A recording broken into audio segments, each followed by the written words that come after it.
네, 여러분 안녕하십니까? 식품화학 시간입니다. 그동안 수분, 탄수화물, 지방, 단백질 이렇게 진행이 되었고 아주 중요한 부분을 여러분이 배워왔습니다. 그 다음이 이제 그 무기질, 그 다음에 무기질하고 비타민 뭐 이런 정도가 있는데 뭐 교재를 사신 분이 있는지 모르겠지만 그 무기질 비타민은 사실은 그 영양학이나 여러분이 영양학이나 뭐 생화학이나 이런 데서 아주 자세히 다뤘고 심층적으로 다뤄왔기 때문에 그에 비해서는 식품화학은 화학적인 그런 부분을 다 무기질과 비타민이 커버하는 데 있어서는 이 두 개의 그 과목보다는 좀 덜하고 여러분이 이미 배워왔던 것이라고 생각을 하고 어, 이 부분은 그 스킵해서 넘어가고 이제 오늘은 엔자임 효소에 대해서 얘기를 할 겁니다. 효소에 대한 강의를 들어가기 전에 먼저 효소에 대해서 잘못 인식을 하고 계시는 분들이 많으실 것 같습니다. 요새 그 상품을 보게 되면 효소 식품이라고 하는 것들이 있어요. 효소 식품. 이것을 검색창에서 검색해 보면 굉장히 많은 수의 그러한 상품들이 있고, 이 상품도 있고, 또 뭐 효소 식품이라고 해서 집에서 이렇게 그 청 같은 것을 담아 드시면서 이것을 이제 효소라고 생각을 하시는 분들이 많은데, 이 효소라고 하는 것은, 원래 효소라고 하는 것은 발효를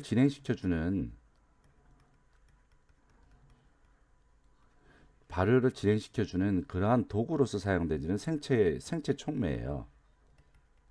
생체 촉매이지 이것을 식품으로서 먹을 수 있는 그러한 방법들을 해서 효소만 먹는 그러한 식품들은 없습니다, 사실은. 어, 그 어떤 블로그의 내용을 보시게 되면 이 블로그에서는 뭐 집에서 효소 식품을 만들 수 있다면서 현미 효소를 만드는 법을 소개하고 있는데 현미강에 우유를 넣고 그러면 현미강이면 미강과 같이 그 쌀룬을 얘기하는 겁니다. 현미강에다가 우유를 넣고 그다음에 고루고루 섞는데요. 그래서 찜기에 배보자기를 깔고 우유에 섞은 현미강을 고르게 펼쳐 담고 그다음에 어, 찌는 거죠. 10분간 쪘어요. 증자를 했다. 그런 다음에 물과 요구르트를 넣었네요. 물과 요구르트를 넣었어요.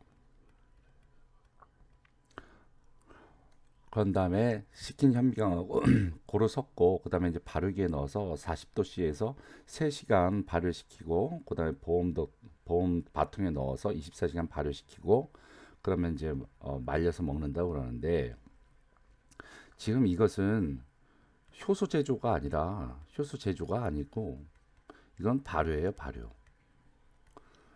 발효라고 하는 것은 무엇이냐면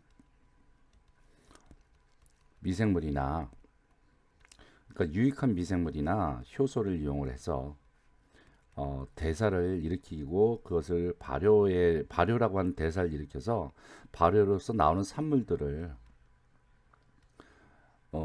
먹게 되는 건데 이 산물들이 어떤 기호적인 특성이 있을 수도 있고 건강적인 특성도 있을 수 있겠죠. 네.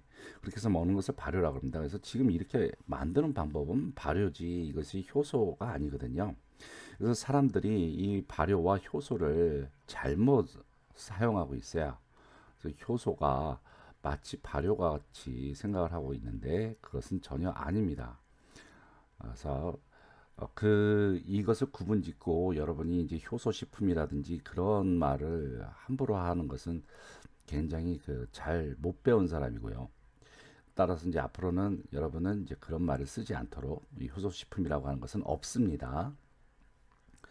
자, 그러면 오늘 효소에 대해서 배우는데 효소라고 하는 것은 동물, 식물, 미생물 등의 세포 내외에 세포가 있으면 세포 안에도 효소가 있을 수도 있고 세포 바깥으로도 보낼 수가 있어요.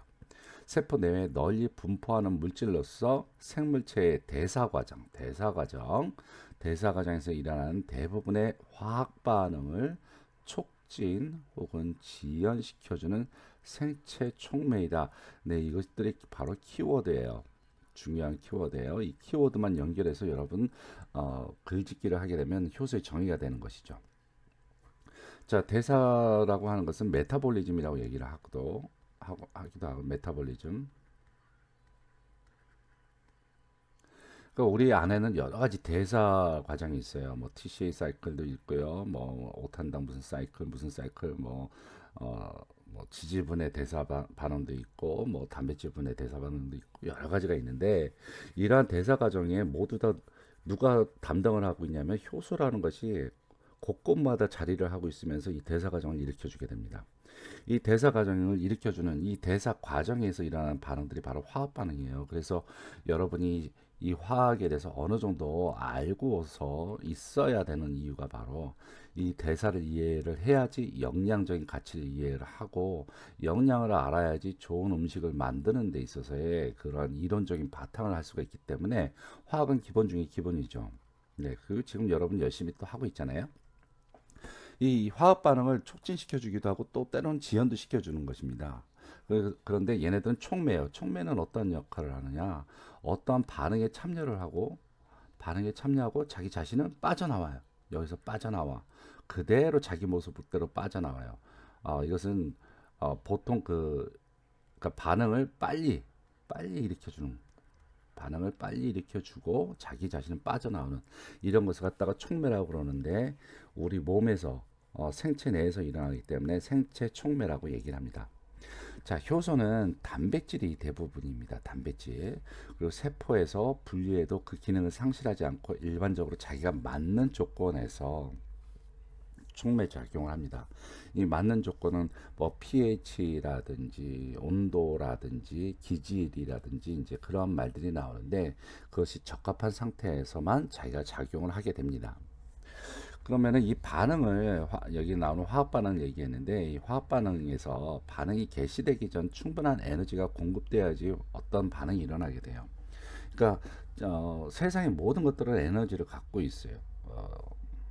길에 있는 돌 자체도 에너지를 갖고 있습니다. 그런데 모든 물질들은 자기의 에너지를 갖고 있는데 이 에너지 이상의 에너지가 외부에서 가하게 되면은 다른 물질로 변하거나 아니면은 뭐 그러니까 가령 뭐 물이 수증기가 된다든가 뭐 아니면은 나무 같은 것이 불을 떼게 되면 재가 된다든가 이런 것들이 전부 다 활성화 에너지 이상의 에너지를 바깥에서 하고 받았기 때문에 자기 자신이 변하게 되는 것이거든요. 이런 것들을 화학 반응이죠. 모두 다가 그 자연상에서 일어나는 모든 것들이 화학 반응인데 이게 A라는 물질이 B라는 물질을 댈 때는 얘에서 곧바로 내려오는 것이 아니라 만큼의 에너지를 받아야지만 얘가 추진력으로 올라가야 되는 거예요. 이것을 문턱이라고 얘기를 하고 이만큼의 높이를 활성화 에너지라고 합니다. 그래서 여기까지 올라가게 되면 이게 활성 상태가 되고 이것이 이제 내려오게 되면서 B란 물질로 되게 되는 거죠. 근데 이 문턱이 굉장히 높기 때문에 거의 모든 물질들은 스스로 어떠한 모습으로 다시 변하지는 못합니다. 예. 그런데 이 효소라고 하는 놈은 이 문턱을 어떻게 해요? 낮춰주는 거예요. 낮춰주게 되기 때문에 쉽게 반응을 일으켜주고 자기 자신은 이 반응에 참여만 하고 빠져나가게 되는 것이죠. 이게 바로 효소의 역할입니다. 효소의 역할은 활성화 에너지를 낮춰준다. 이게 효소의 역할입니다. 그래서 식품에 적용되는 효소는 여러 가지가 있는데 적극적으로 이용하는 경우 뭐 육류나 치즈나 된장, 숙성, 간장, 식혜 이런 것은 직접 효소를 이용해서 식품을 만들어 먹는 것이고요. 가공 저장 중에 효소의 작용을 억제하는 경우도 있어요. 그러니까 효소가 좋은 일만 하는 것은 아니거든요.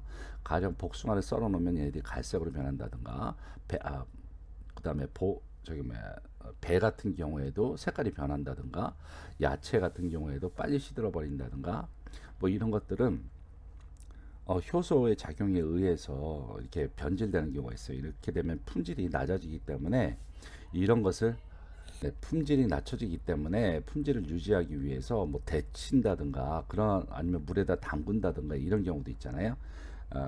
그 다음에 식품의 품질을 향상시키기 위해서 효소를 첨가하는 거예요. 품질을 향상시키기 위해서. 그래서 과즙이라든지 주스 같은 경우에 이렇게 그 펙틴이 있어서 펙틴에 의해서 이렇게 하얗게 변하게 되는데 펙틴 분해 효소를 집어넣어서 펙틴을 없애버린다든지, 육류를 또 이렇게 그 아주 연하게 만들어 주기 위해서 연하게 만드는 것을 연화라고 얘기하는데 단백질 분해 효소를 첨가한다든지, 그 다음에 효소 첨가해서 아예 새로운 식품 소재를 생산하는 경우, 뭐 전분에서 포도당을 제조한다든가, 아니면 육류에서 아미노산을 제조한다든가, 물엿을 제조한다든가, 이런 것들이 효소를 이용해서 식품의 새로운 소재를 대량으로 생산하는 경우입니다. 이와 같이 이제 식품에서는 효소의 용도가 매우 다양하게 쓰이고 있기 때문에 우리가 효소를 잘 알아야 되는데, 효소의 구성을 살펴보시면 완전하게 완전 효소, 이것은 이제 기능을 발휘하는 거예요. 자기의 기능을 발휘하는 효소는 홀로 엔자임 혹은 완전 효소라고 하는데, 얘를 갈라 보면은 결선 효소와 보조 인자로 나눠지게 되고, 이 결선 요소는 단백질 부분의 결선 요소라고 그러고, 보조 인자는 단백질이 아닌 부분을 의미를 합니다. 결선 요소는 아포 엔자임이라고 얘기하고요. 보조 인자는 코팩터라고 얘기를 하는데, 코팩터는 또 두 가지로 나눠져요. 금속 이온, 금속으로 된 부분과, 아니면 조요소라고 해서 유기화합물로 이루어져 있는 경우. 그래서 금속이 이온으로 되어 있는 것을 이온으로 되어 있는 것은 금속 이온으로 되어 하고, 유기화합물로 되어 있는 것을 코엔자임이라고 얘기를 합니다. 코엔자임. 그 코의 엔자임은 또 다시 두 종류로 나눠지는데, 효소하고 강하게 결합이 되어 있으면 이것을 보결 분자단이라고 얘기를 하고, 효소와 쉽게 분리되는 것은 보조 기질이라고 얘기를 합니다. 이렇게 효소의 구성은 크게 단백질과 비단백질, 그리고 비단백질은 보조인자, 보조인자는 금속으로 되어 있는 것, 아니면 유기화합물로 되어 있는 것, 유기화합물은 잘 달라붙어 있는 것, 잘 떨어지는 것, 이렇게 두 가지로 나눠지게 됩니다. 여기 TPP, FAD, NAD 이것이 있는데, 이것은 생화에 들어가 보시면은 TCA 사이클에서 많이 나옵니다. 이것들이 전부 다 효소를 도와주는 작용을 해요. 효소를 도와주는 작용을 하는데, 얘네들의 출처가 비타민 B1, 2, 3입니다. 비타민을 잘 먹어야 되는 이유가 바로 그런 것이죠. 그래서 오늘은 인트로덕션입니다. 효소에 대한 바른 인식과, 그 다음에 정의, 역할, 단백질의 구조, 그 다음에 효소의 구성, 뭐 이렇게 해서 진행을 했고요. 그리고 이제 이런 PPT를 이용해서 여러분한테 동영상으로 제공하는 것보다도, 예전에 제가 이제 만든 그런 동영상이 있어요. 그래서 이것을 정리하는 의미에서 이것에 관련된 부분의 동영상을 여러분한테 다시 한번 보내드리겠는데, 이 동영상을 보시고 마음에 드신다고 그러면 다음에 다시 한번 또 한번 시도를 해보겠습니다. 좀 아날로그한 그런 건데 한번 재밌게 봐주시기 바라겠습니다.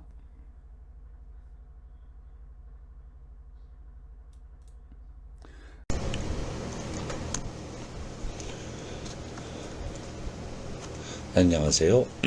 도장 찍고요.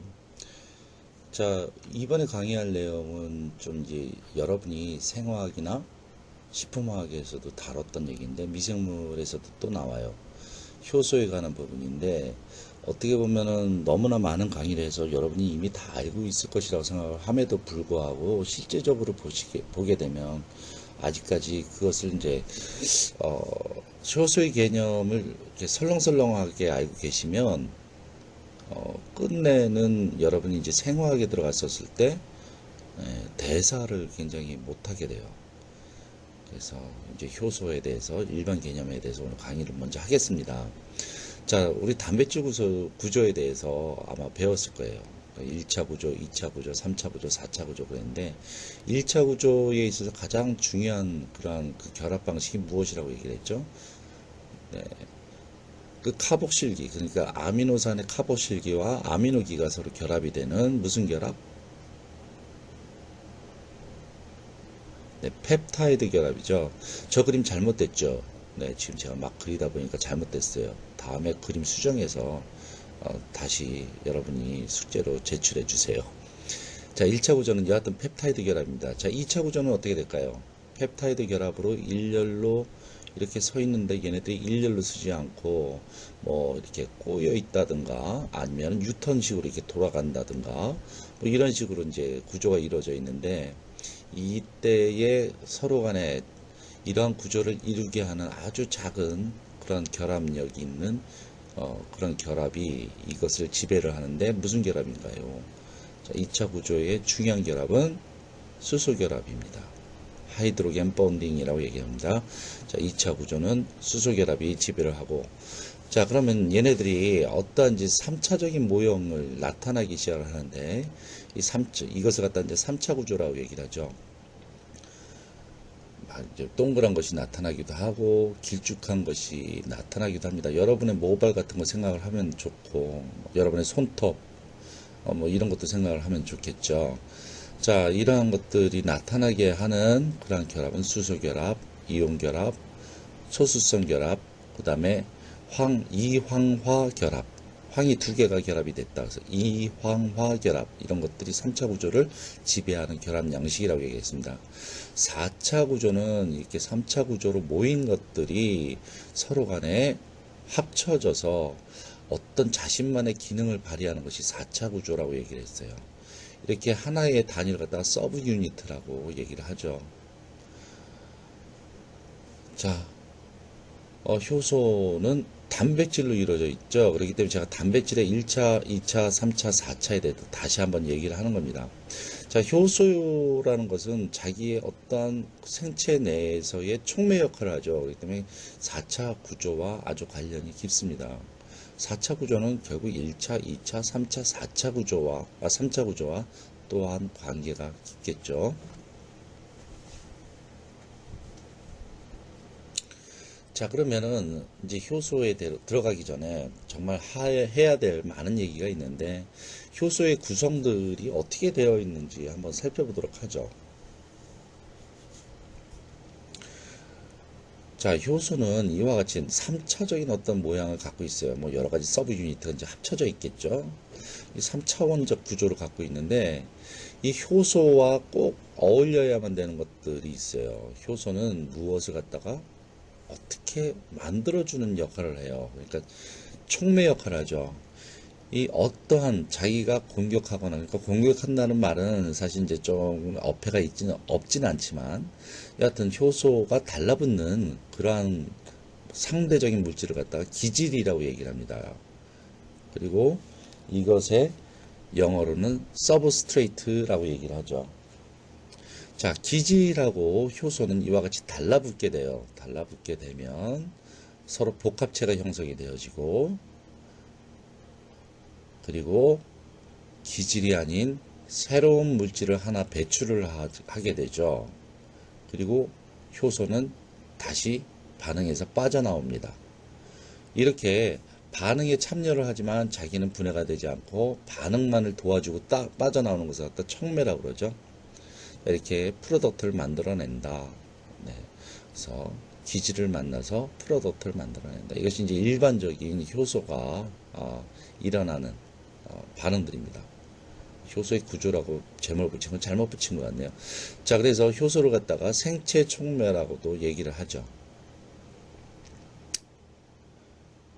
자, 그런데 이 효소는 이와 같이 기질이 달라붙는 사이트가 있어요. 이 사이트를 뭐라고 그러느냐면 활성 부위라고 얘기를 하고 액티브 사이트라고 얘기를 합니다. 기억나시죠? 식품화학 때 다 배운 거고 이제 생화학 때도 여러분 이 얘기가 다시 나올 거예요. 자, 활성 부위가 달라붙어서 이제 복합체가 형성되어지고 그 다음에 프로덕트가 나온다. 자, 그러면 세 번째 효소의 특징, 아주 귀에 박히도록 들었을 거예요, 저한테. 첫 번째, 기질 특이성이 있다. 자, 이 얘기는 무엇이냐면, 자, 이렇게 3차원적 구조 있고, 이 활성 부위가 있다고 그랬죠? 이 활성 부위에 들어가는 기질은 아무나 다 들어가는 것이 아니라, 그 활성 부위에 딱 맞는 기질에만 작용을 한다는 얘기예요. 아무거나 함부로 얘가 작용하지 않는다는 얘기죠. 네. 일편단심 민들레란 얘기죠. 네. 이렇게 활성 부위에 달라붙는다. 그래서 기질 특이성. 자기가 원하는 기질 딱 하나가 있다. 네. 아주 그냥 서로 간에 딱 맞는 기질 하나 외에는 다른 것은 받아들이지 않는다는 얘기죠.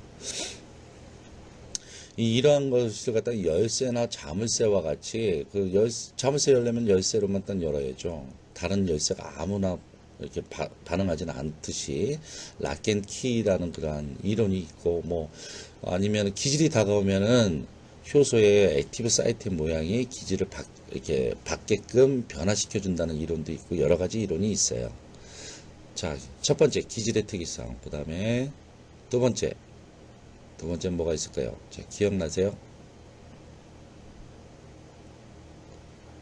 최적의 pH가 있다. 네, pH라고 하는 것은 뭐예요? 수소 이온의 농도죠.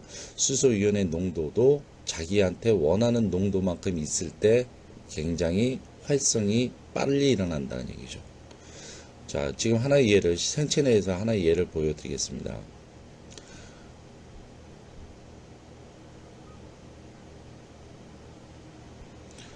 제가 지금 저걸 그리고서 지금 당황하고 있는 이유는 화살표를 잘못 붙였기 때문이에요. 네, 왼쪽에 있는 것이 펩신이고 오른쪽에 있는 게 트립신인데 잘못 붙였네요. 네.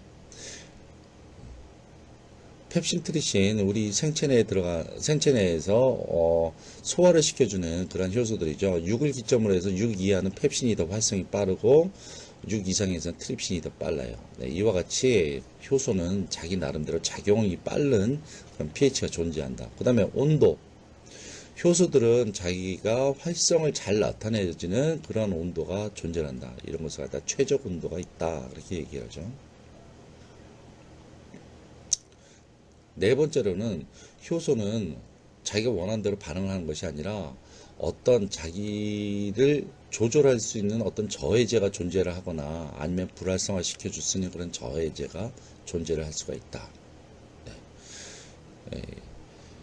이 활성부, 이게 저해제는 이제 다음 시간에 더 동영상으로 더 자세히 얘기를 할 겁니다.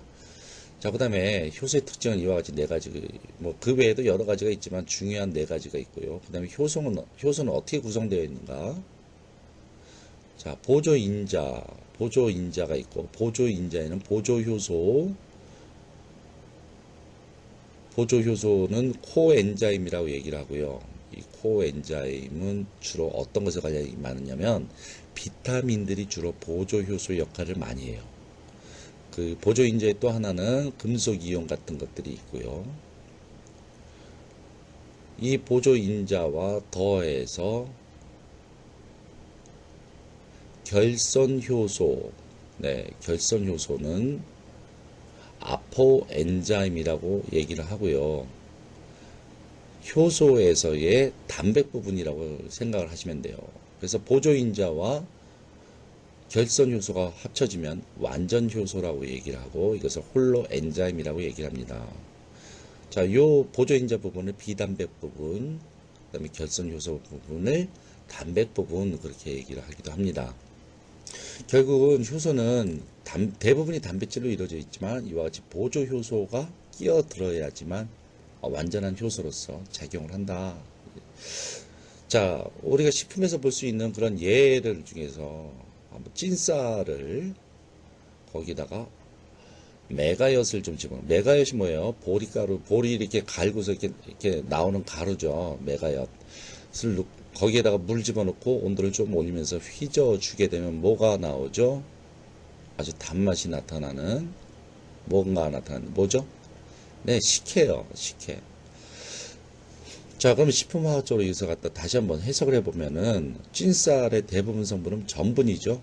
전분을 이루고 있는 가장 기초적인 단위는 뭐죠? 포도당이죠. 포도당이 무슨 글루코시딕 본드를 통해서 전분이 되어지는데 식혜의 대부분은 메가입니다. 메가는 무엇으로 이루어져 있죠? 포도당 2개죠. 전분이 즉 메가당으로 분해가 되어지는데 이때 메가엿을 집어넣기 때문에 얘네들이 전분을 분해시켜서 메가당으로 만들어주죠. 이것이 메가엿이 뭐예요? 효소의 역할을 하는 것이죠. 전분을 분해시켜주는 효소 역할을 하는 것이죠. 자, 오늘 얘기한 것을 다시 한번 정리하면 효소는 단백질로 이루어졌기 때문에 단백질 구조에 대해서 먼저 알고 있어야 되고요. 1차, 2차, 3차, 4차 그리고 각 1차, 2차, 3차, 4차의 중요한 그런 결합 방식, 그 다음에 효소의 작용 원리, 기질을 만나서 복합체 형성해서 프로덕트를 만든다. 그 다음에 효소의 특징, 기질 특이성, pH, 온도, 저해제 여기에 대해서 개념 알아두시고요. 네, 최적 온도, 그 다음에 저해제.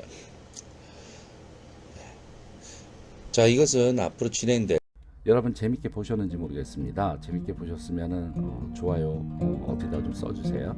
그리고 오늘 강의 여기까지 하겠습니다. 수고하셨습니다.